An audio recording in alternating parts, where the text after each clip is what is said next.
बारिशों का सिलसिला अभी रुका नहीं, मजीद 3 से 4 रोज तक हल्की बारिश हो सकती है, ऐसा कहना है महकमा मौसमियात का। महकमा मौसमियात ने शहर कायद में बारिश का सिलसिला अभी मजीद जारी रहने की पेशगोई करते हुए कहा है कि शहर में हल्की ता मुअतदिल बारिश का सिलसिला मजीद 3 से 4 रोज तक जारी रह सकता है।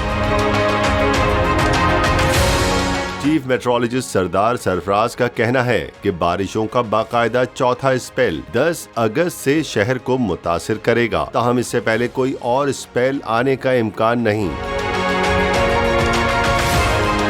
उनका मजीद कहना था कि इस दौरान समंदरी बादलों और मुकामी निजाम के तहत हल्की ता मुअतदिल बारिश का सिलसिला सुबह और शाम के औकात में हो सकता है।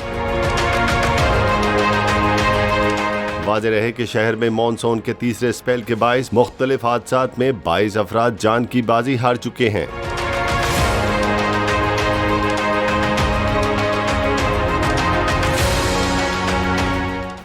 सब्सक्राइब करें और बेल दबाएं ताकि कोई खबर रह न जाए।